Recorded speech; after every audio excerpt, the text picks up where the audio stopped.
Oke. Oh, yang lain tetap kelihatan on ya. Oke, kita mulai tentang throughput accounting and life cycle cost. Nah, sebenarnya nih, kenapa kita memasukkan topik throughput accounting itu karena ada salah satu modulnya ACCA itu minta topik ini, gitu. Jadi kalau di buku itu kan sebenarnya belum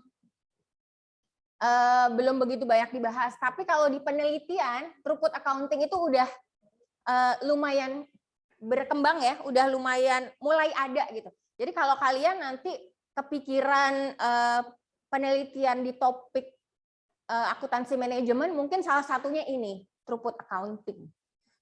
Nah, cuma memang kelemahan dari kasihan mereka kalau saya yang ke remove dari Zoom.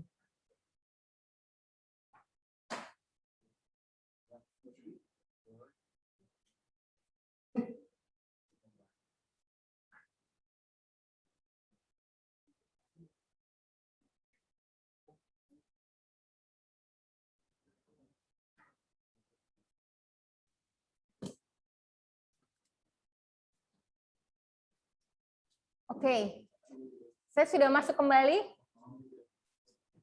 Sudah, Bu. Saya sudah masuk kembali. Sudah, Bu. Ya tadi sampai mana ya? Sampai throughput accounting ya. Oke.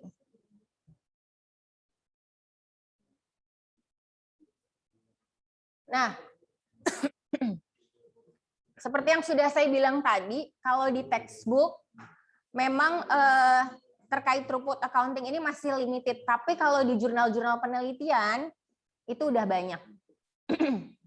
Nah, kalau kalian biasanya buka nih throughput accounting, pasti match-nya sama TOC, Theory of Constraint. Sebenarnya hubungannya apa sih antara TOC sama throughput accounting? Ini ya, kita lihat di sini. Kan kalau di textbook kan ujuk-ujuk throughput accounting itu ngomongin theory of constraint gitu ya. Sebenarnya hubungannya gimana? Nah, kalau menurut literatur ya di jurnal-jurnal penelitian sebenarnya tuh TOC dulu ya. Theory of constraint-nya dulu, TOC-nya dulu. Nah, TOC ini apa, Bu? TOC itu kayak ya intinya dia itu suatu pendekatan untuk memanage organisasi. Gitu. Nah, TOC ini dia punya 3 paradigma.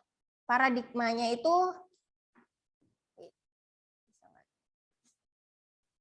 dia punya 3 paradigma, yaitu apa? Oh, nggak bisa pen ya.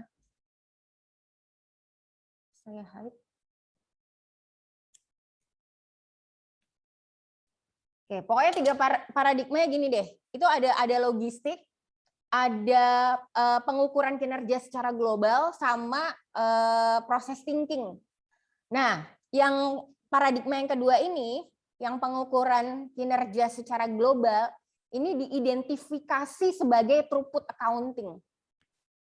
Gitu. Jadi ya emang deket antara TOC sama throughput accounting. Sebenarnya throughput itu bahasa yang udah kalian paham. Throughput itu contribution margin sebenarnya. Kalau bahasa kita kemarin akuntansi yang kemarin itu contribution margin. Nah, cuma di sini kita pakai bahasa throughput. Kalau kemarin kan contribution margin, sales dikurangi apa? Masih ingat? Nah, sales dikurangi variable cost. Nah, kalau di throughput ini, sales dikurangi only direct material cost aja. Gitu.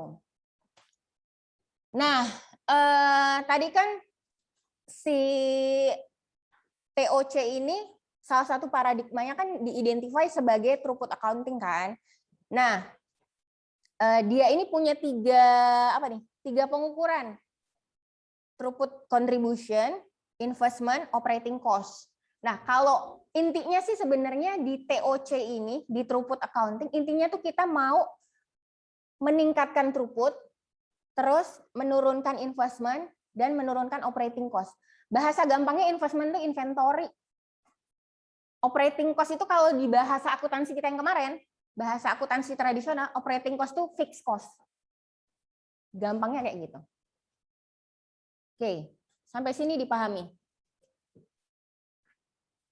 Nah, inti dari TOC itu juga itu gini, bagaimana kita bagaimana kita memanage capacity constraint untuk memaksimalkan revenue, intinya itu. Nah, jadi keywordnya adalah capacity constraint. Bagaimana kita memanage capacity constraint untuk memaksimalkan revenue. Nah, capacity constraint inilah yang disebut dengan bottleneck. Tuh, kalau kalian dapat kata-kata bottleneck, ya itulah capacity constraint sebenarnya. Nah, baru keluar pennya. Oke. Nah, jadi itu ya inti dari TOC. Intinya kita mau meningkatkan ini throughput contribution margin. Throughput contribution ini bahasa gampangnya contribution margin, tapi di sini hanya sales dikurangi variable cost untuk yang direct material. Investment stock tuh bahasa gampangnya kalau di akuntansi kita kemarin tuh inventory. Kita pengen menurunkan inventory dan operating cost itu di sini fixed cost ya. Ini kalau bahasa akuntansi tradisional ya. Kalau bahasa throughput accounting bahasanya ini throughput contribution, investment stock, operating cost. Sampai sini dipahami?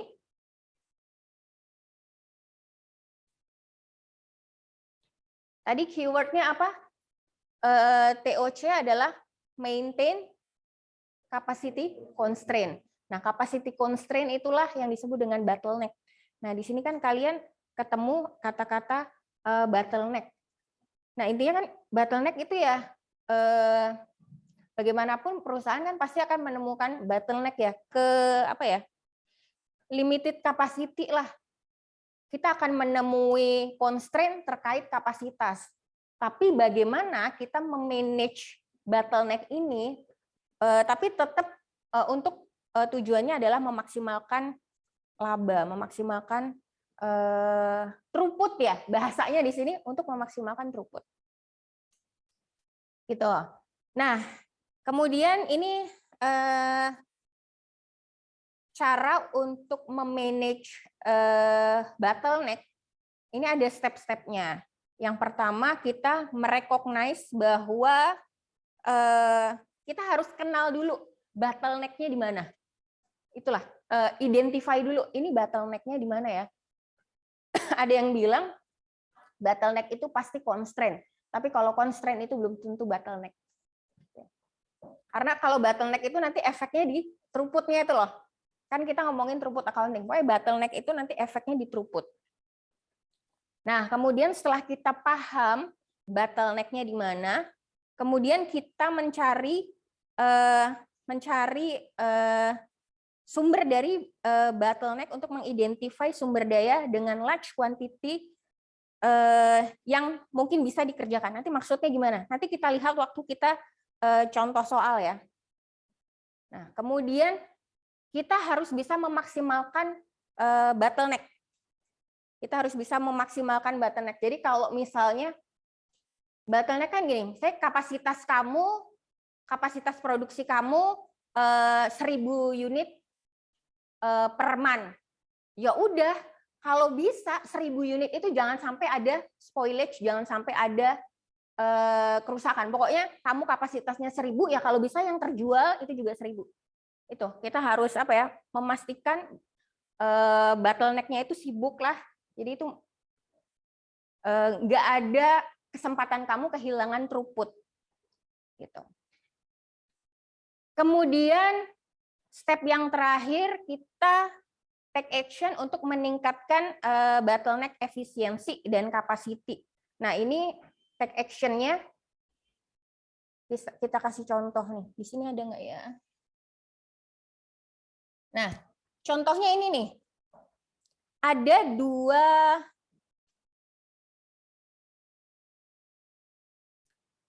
ini kan perusahaan memproduksi car doors ya, pintu mobil. Ada 2 operasi, yaitu stamping sama pressing. Jadi pintu itu sebelum jadi di stamping, kalau stampingnya udah selesai baru di pressing. Jadi kayak 2 divisi gitu ya. Nah, coba kalian lihat di situ capacity per hour-nya yang di divisi stamping 20 unit, yang di divisi pressing 15 unit. Kemudian annual capacity-nya yang stamping 120.000 unit, yang pressing 90.000 unit. Nah, kalau dilihat dengan kapasitas segitu, yang stamping itu bisa produksi 90.000, tapi yang pressing juga produksi 90.000. My question is, yang bottleneck yang mana? Yang bottleneck. Oh, nggak clear ya? Kita gedein. Yang punya capacity constraint yang mana berarti? Antara pressing sama stamping.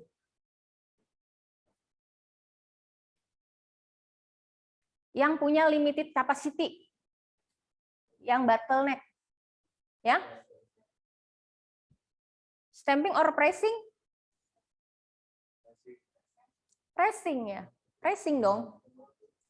Pressing, bottleneck-nya di pressing.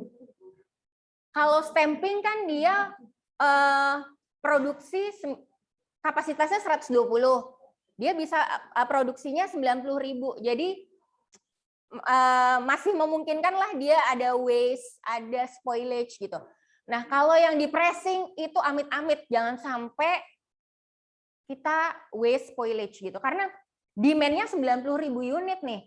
Kalau sampai 90.000 unit aja ada waste, kita akan kehilangan potensi dapat throughput. Gampangnya kayak gitu.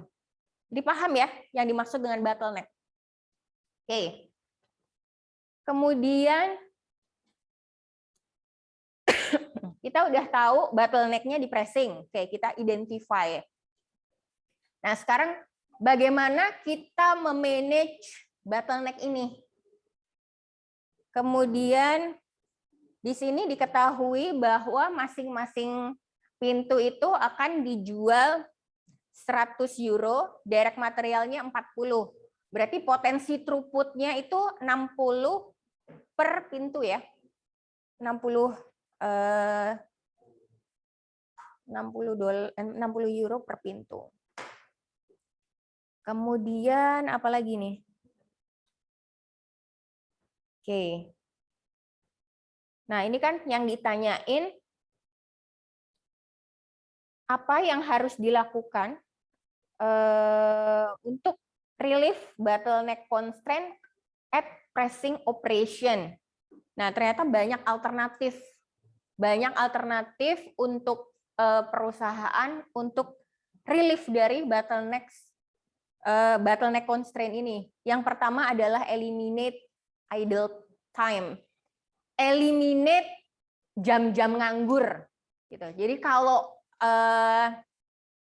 produksi antar batch jangan sampai ada idle time. Kalau bisa satu batch selesai langsung, satu batch selesai langsung, gitu ya.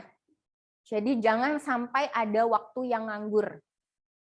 Nah, kemudian di sini dikasih contoh. Suppose annual cost. Oh, jadi ceritanya untuk memastikan tidak ada idle time, ini perusahaan ini meng-hire 2 pekerja untuk pressing operation, gitu.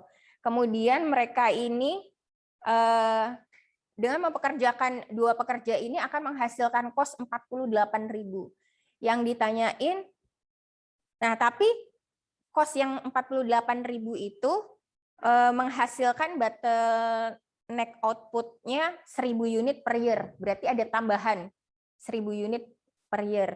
Nah, haruskah kita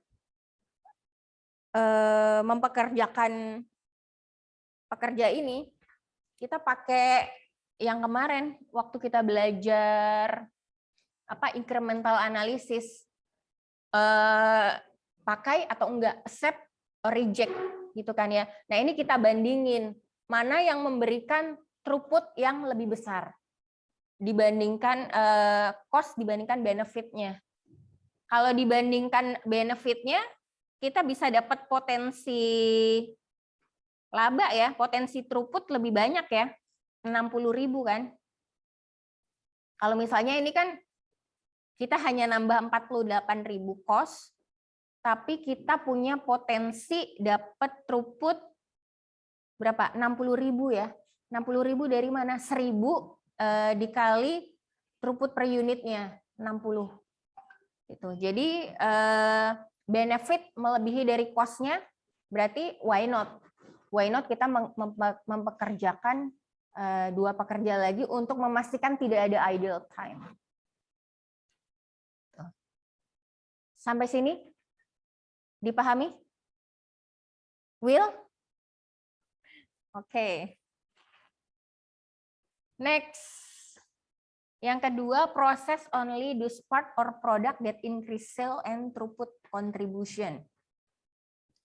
Ya intinya kita proses produk yang memang meningkatkan throughput, gitu ya. Bukan produk atau part yang ujung-ujungnya masuk gudang, gitu. Oke, kemudian alternatif lainnya, shift product that do not have to be made on the bottleneck machine to non-bottleneck machine or outside facilities. Oke. Jadi misalnya kayak tadi,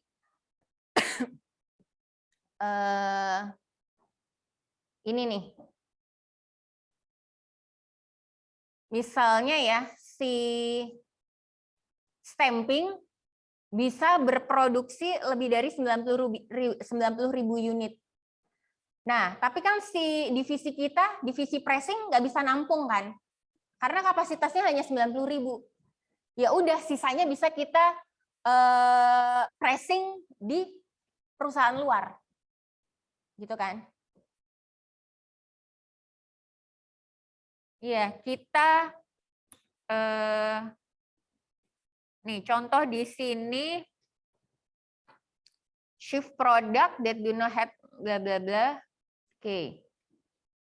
Nih, contohnya ada kontraktor luar, dia menawarkan untuk ngepres $1.500 ini 1.500 pintu dengan harga 15 euro per pintu. Padahal kita tadi pricing berapa ya? Cuma 12. Kalau kita ngepres di divisi pressing kita sendiri, operating cost-nya hanya 12 euro per unit. Tapi kalau kita sama outside party, 15 euro per unit. Nah, kemudian tapi oke, yang ditanyakan kita accept or reject. Accept or reject.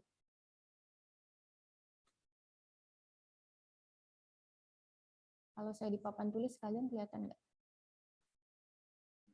Oke, ini belum saya. Kira-kira kita accept or reject?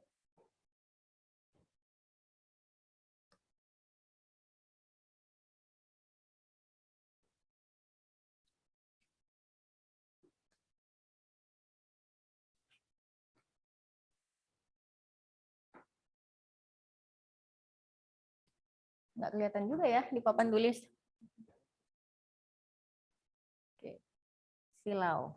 Oke, baiklah, dicoret-coret aja.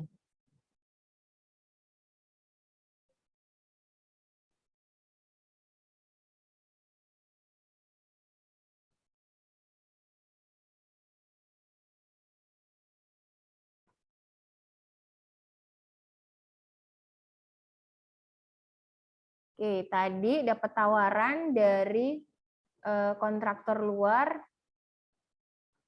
dia bisa produksi bisa ngepres 1.500 door dengan harga 15 euro. Oke, pertanyaannya accept or reject.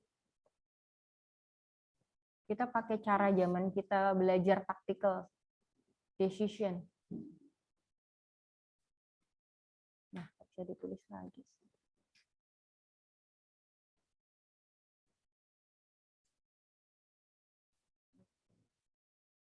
Accept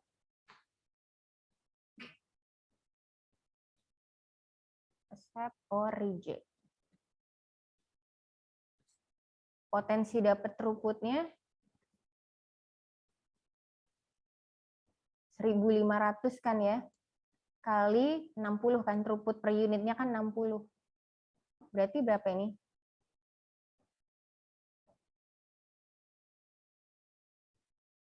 (15 kali 6? 90.000 ya? Gini. Oke. Cost yang kita keluarkan 1.500 kali 15.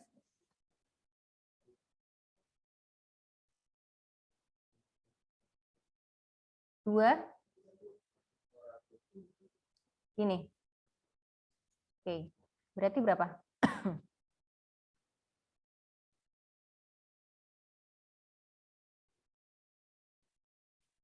Gini. Benar nggak? Potensi kita dapat revenue 6.700. Benar ya? Oke, jadi bagaimanapun kalau kita reject kan kita nggak ada ngeluarin cost, tapi kita nggak dapat potensi ini. Oke, berarti mana yang lebih menggiurkan? Berarti kita accept. Nah, lalu bagaimana kalau yang ini?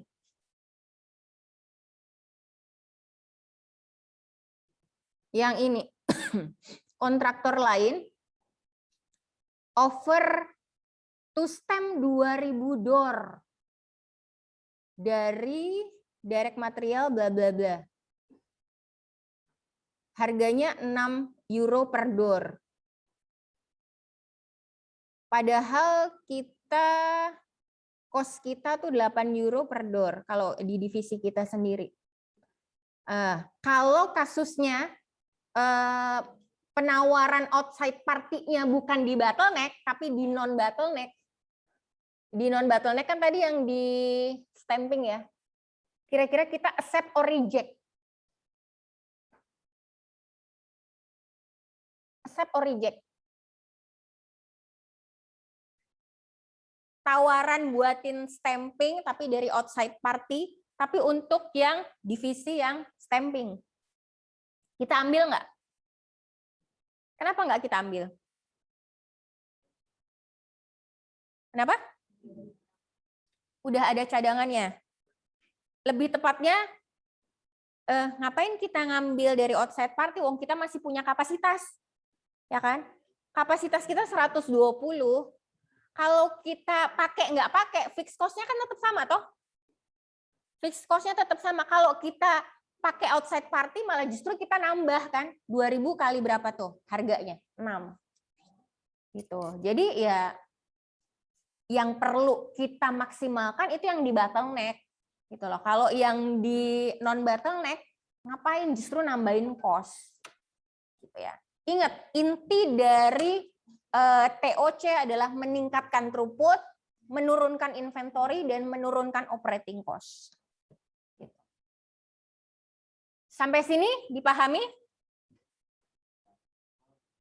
Oke, benar ya, nanti kita latihan. Nah, kemudian alternatif keempat untuk merilis bottleneck yang tadi. Mereduce setup time and processing time at the bottleneck operation. Ini hampir sama kayak tadi ya, yang jangan sampai ada idle time gitu ya. Kalau reduce setup time, harapannya bisa menambah outputnya, bisa menambah unitnya gitu ya. Nah, di sini contohnya reduce setup time, processing time at bottleneck operation. Berarti intinya disimplifikasi lah gimana caranya dengan menghasilkan quality yang sama, tapi semuanya waktunya cepat gitu. Kayak misalnya kayak di inilah di kamu antri mau antri mau perawatan misalnya gitu ya. Dari daftarnya, terus antrinya, terus konsultasinya baru dirawat. Gimana caranya processing service-nya di-cut? Gimana caranya? Oke, berarti daftarnya bisa dari rumah secara online gitu. Ntar datang udah langsung masuk ke klinik, langsung konsultasi. Nah, itu kan jadinya kan kita nambah output kan. Kalau prosesnya cepat, proses pelayanannya cepat, klien yang bisa kita layani kan lebih banyak kan. Nah, intinya kayak gitu. Jadi ketika kita mensimplify suatu proses, harapannya outputnya lebih banyak. Nah, di sini contohnya, ini perusahaan bisa menurunkan setup time dan pressing at the pressing operation, berarti di bottleneck-nya ya. Additional cost-nya 55.000 per year. Ini additional cost-nya. Oke, kemudian tapi dia bisa menghasilkan 2.500 lagi pintu. Terus bla bla bla yang ditanyakan, should incur cost to reduce setup time? Of course. Of course. Karena pasti kalau kita hitung, kita bandingkan nih antara accept atau reject, pasti di sini incremental benefit-nya pasti akan lebih banyak di yang accept. Karena kalau di accept kan kelihatan ya throughput-nya akan menghasilkan 2.500 lagi. Kali aja throughput per ininya. Sedangkan cost-nya hanya 55.000. Nah, ini kan kelihatan ada incremental benefit-nya. Pasti kita why not gitu. Tambah 55.000 tapi kita dapat potensi segini dibandingkan kalau kita tidak melakukan apa-apa, nol. Gitu. Paham? Bisa dipahami? Oke, kemudian terakhir, alternatif yang terakhir adalah kita meningkatkan kualitas dari part of product manufacture at the bottleneck operation. Nah, ini yang saya sebut tadi. Bottleneck itu kan limited capacity ya. Kalau udah limited capacity ya berarti kualitasnya harus baik. Jangan sampai ada spoilage, jangan sampai ada waste, jangan sampai ada rework.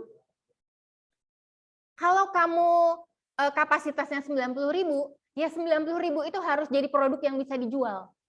Bayangkan kalau 90.000, 500-nya aja jadi spoilage, ya udah kamu kehilangan potensi berapa tuh 500 kali 60, kehilangan potensi throughput kan. Nah itu kira-kira seperti itu. Sampai sini paham terkait throughput accounting?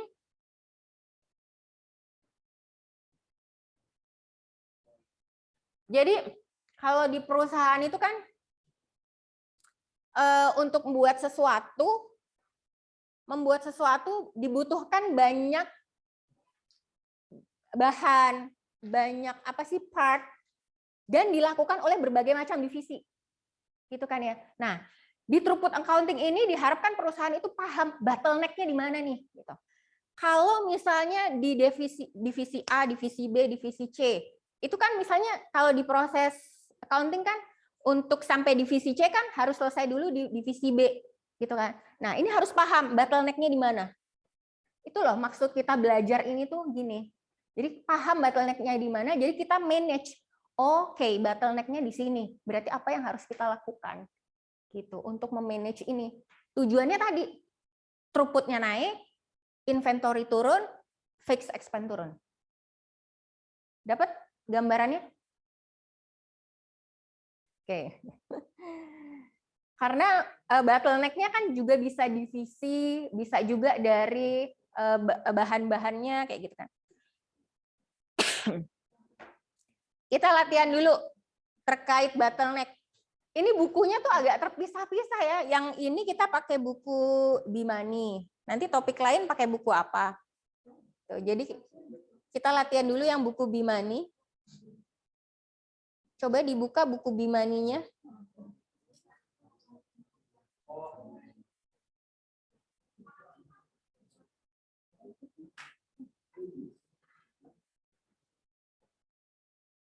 Ada kan ya buku Bimani kan ya?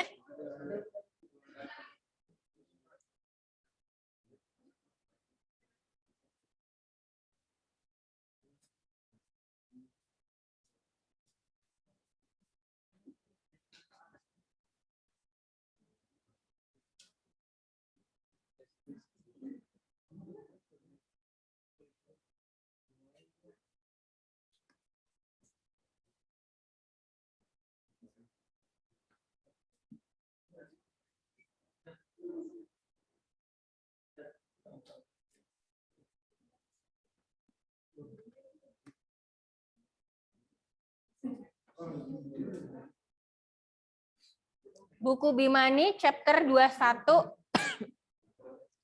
yang exercise 21.18. Halaman 696.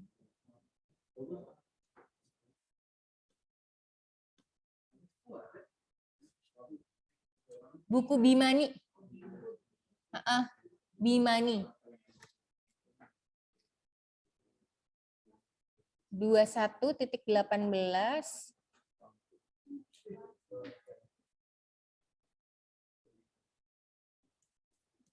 Yang di rumah aman? Chapter 21 latihan 21.18 halaman berapa tadi? 696.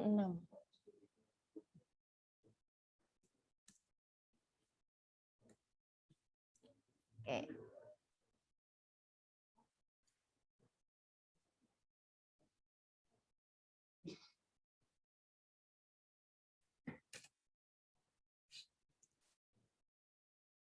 Ketemu teman-teman yang di rumah?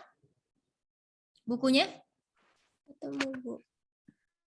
Ketemu, Livi? Iya, Bu, ketemu.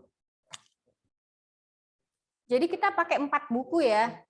Bukunya Mowen, Bimani, Hansen, sama Datar ya. Kalau nggak salah. Banyak banget. Soalnya kita mau masukkan topik-topik yang diinginkan ACCA gitu. Karena kalian lulus dari mata kuliah ini, kalian lulus 1 modul ACCA. Tuh. Jadi pastikan lulus mata kuliah ini ya. Ini manajemen accounting ini mata kuliah jangkar untuk strategic management accounting. Strategic management accounting Pak Daniel dan Prof. Semi. Dulu. Semester depan mungkin aja Pak Theo yang ngajar.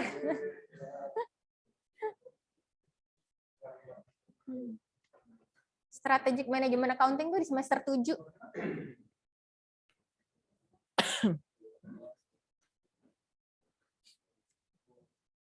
10 menit mengerjakan, selesai ya. 10 menit. Kan sama persis sama yang tadi. 2.18. 21.18.